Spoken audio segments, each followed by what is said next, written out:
Hello, my darlings. Today I have Chapter 3 of Who Goes There. I know you don't like the thing, Conant, but it just has to be thought out. You say leave it as it is till we get back to civilization. All right, I admit your argument that we could do a better and more complete job there is sound. But how are we going to get across the line? We have to take this through one temperate zone, the equatorial zone, and halfway through the other temperate zone before we get to New York. You don't want to sit with it one night, but you suggest then that I hang its corpse in the freezer with the beef? Blair looked up from his cautious chipping, his bald, freckled skull nodding triumphantly. Kiner, the stocky, scar-faced cook, saved Conant the trouble of answering. Hey, you listen, mister. You put that thing in the box with the meat, and by all the gods there ever were, I'll put you in to keep it company. You birds have brought everything movable in this camp onto my mess tables here already. I had to stand for that. But you go putting things like that in my meat box, or even my meat cache here, and you cook your own damn grub. But Kiner, this is the only table in Big Magnet that's big enough to work on. Blair objected. Everyone's explained that. Yeah, and everybody brought everything in here. Clark brings his dogs every time there's a fight and sews them up on the table. Ralston brings in his sleds. Hell, the only thing you haven't had on that table is the Boeing. And you had that if you could have figured a way to get it through the tunnels. Commander Gary chuckled and grinned at Van Wall, the huge chief pilot. Van Wall's great blond beard twitched suspiciously as he nodded gravely to Kiner. You're right, Kiner. The aviation department is the only one that treats you right. It does get crowded, Kiner, Gary acknowledged, but I'm afraid we all find it that way at times. Not much privacy in an Antarctic camp. Privacy? What the hell's that? You know, the thing that really made me weep was when I saw Barkley marching through here chanting, "The last lumber in the camp, the last lumber in the camp," and carrying out to build that house on his tractor. Damn it, I missed that moon cut in the door he carried out. More'n I missed the sun when it set. That wasn't just the last lumber Barkley was walking off with. He was carrying off the last bit of privacy in this blasted place. A grin rode even on Conant's heavy face as Kiner's perennial good-natured grouch came up again. But it died away quickly as his dark, deep-set eyes turned again to the red-eyed thing Blair was chipping from its cocoon of ice. A big hand roughed his shoulder-length hair and tugged at a twisted lock that fell behind his ear in a familiar gesture. I know that cosmic ray shack's going to be too crowded if I have to sit up with that thing, he growled. Why can't you go on chipping the ice away from around it? You can do that without anybody butting in, I assure you. And then hang the thing up over the power plant boiler. That's warm enough. It'll thaw out a chicken, even a whole side of beef in a couple of hours. I know, Blair protested, dropping the tack hammer to gesture more effectively with his bony, freckled fingers. His small body tensed with eagerness, but this is too important to take chances. There never was a find like this. There never can be again. It's the only chance men will ever have, and it has to be done exactly right. Look, you know how the fish we caught down near the Ross Sea would freeze almost as soon as we got 'em on deck, and come to life again if we thawed them gently? Low forms of life aren't killed by quick freezing and slow thawing. We have, hey, for the love of heaven, you mean that damn thing will come to life? Continent yelled. You get the damn thing. Let me at it. That's going to be in so many pieces. No, you fool. Blair jumped in front of Conant to protect his precious find. No, just low forms of life. For Pete's sake, let me finish. You can't thaw higher forms of life and have them come to. Wait a moment. Hold it. A fish can come to after freezing because it's so low a form of life that the individual cells of its body can revive. And that alone is enough to reestablish life. Any higher forms thawed out that way are dead, though the individual cells revive. They die because there must be organization and cooperative effort to life. That cooperation cannot be reestablished.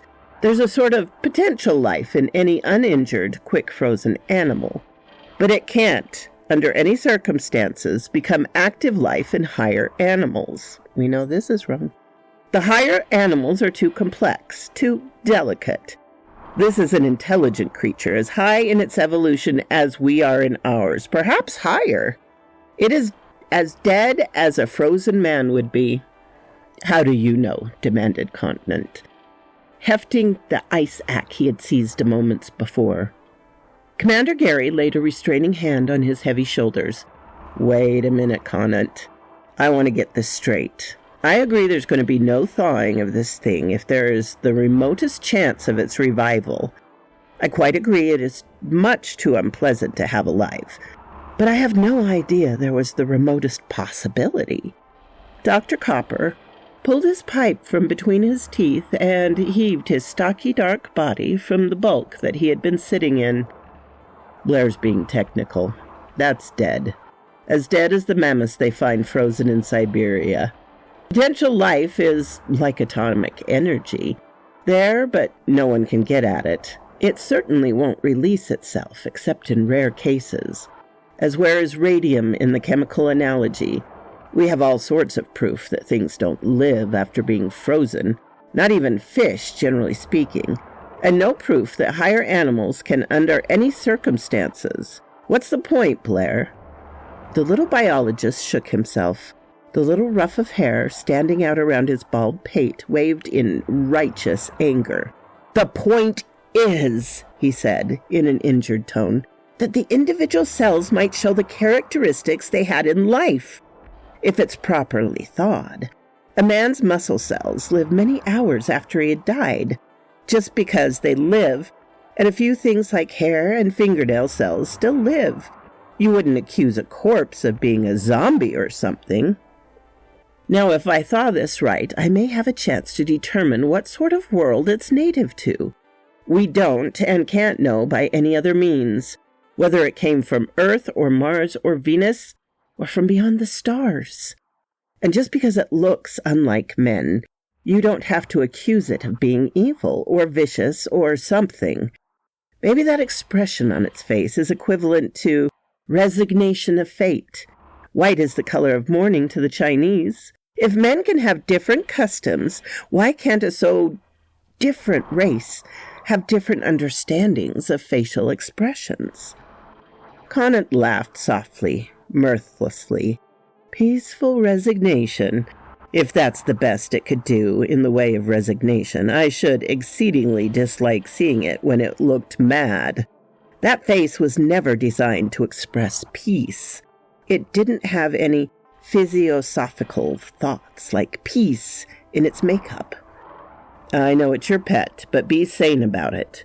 The thing grew up on evil, adolesced, slow-roasting alive the local equivalent of kittens, and amusing itself through maturity on new and ingenious torture. You haven't the slightest right to say that, snapped Blair. How do you know the first thing about the meaning of a facial expression inherently inhuman? It may well have no human equivalent whatsoever. That it's just a different development of nature. Another example of nature's wonderful adaptability. Growing on another, perhaps harsher world, it has different form and features. But it is just as much a legitimate child of nature as you are. You are displaying the childish human weakness of hating the different. On its own world, it would probably class you as a fish-belly white monstrosity, with insufficient number of eyes and a fungoid body pale and bloated with gas. Just because its nature is different, you haven't any right to say it's necessarily evil. Almost 100 years, and we haven't learned that yet. Norris burst out a single explosive, "Ha!" He looked down at the thing. Maybe that things from other worlds don't have to be evil just because they're different. But that thing was. Child of nature, eh? Well, it was a hell of an evil nature. Will you mugs cut the crabbing at each other And get the damn thing off my table, Kiner growled. And put a canvas over it. It looks indecent. Kiner's gone modest, jeered Conant. Kiner slanted his eyes up to the big physicist. The scarred cheek twisted to join the line of its tight lips in a twisted grin. All right, big boy. And what were you grousing about a minute ago? We can set the thing in a chair next to you tonight if you want. I'm not afraid of its face, Conant snapped. I don't like keeping awake over its corpse particularly. But I'm going to do it. Kiner's grin spread. Uh-huh. He went off to the galley stove and shook down ashes vigorously, drowning the brittle chipping of the ice as Blair fell to work again. Chapter 4. Cluck, reported the cosmic ray counter. Clup, burr, cluck, Conant started and dropped his pencil. Damnation! The physicist looked towards the far corner, back at the Geiger counter on the table near the corner, and crawled under the desk, at which point he had been working to retrieve the pencil. He sat down at his work again, trying to make his writing more even. It tended to have jerks and quavers in it, in time with the abrupt, proud hand noises of the Geiger counter, the muted whoosh of the pressure lamps he was using for illumination, the mingled gargles and bugle calls of a dozen men sleeping down the corridor in Paradise House, formed the background sounds for the irregular clucking noises of the counter, the occasional rustle of falling coal in the copper-bellied stove, and a soft, steady drip, drip, drip from the thing in the corner. Conant jerked his pack of cigarettes from his pocket, snapped it so that a cigarette protruded, and jabbed the cylinder into his mouth. The lighter failed to function, and he pawed angrily through the piles of paper in search of a match. He scratched the wheel of the lighter several times, dropped it with a curse, and got up to pluck a hot coal from the stove with the coal tongs. The lighter functioned instantly when he tried it on returning to his desk. The counter ripped out a series of chuckling guffaws as a burst of cosmic rays struck through to it. Conant turned to glower at it and tried to concentrate on the interpretation of data collected during the past week. The weekly summary. He gave up and yielded to curiosity or nervousness. He lifted the pressure lamp from the desk and carried it over to the table in the corner. Then he returned to the stove and picked up the coal tongs. The beast had been thawing for nearly 18 hours now. He poked at it with an unconscious caution. The flesh was no longer hard as armor plate, but had assumed a rubbery texture. It looked like wet blue rubber glistening under the droplets of water, like a little round jewel in the glare of the gasoline pressure lantern. Conant felt an unreasoning desire to pour the contents of the lamp's reservoir over the thing in its box and drop the cigarette onto it. The 3 red eyes glared up at him sightless. The ruby eyeballs reflected murky, smoking rays of light. He realized vaguely he had been looking at them for a very long time, even vaguely understood that they were no longer sightless. But it did not seem of importance. Of no more importance than the labored, slow motion of the tentaculared things that sprouted from the base of the scrawny, slowly pulsing neck. Conant picked up the pressure lamp and returned to his chair. He sat down, staring at the pages of mathematics before him.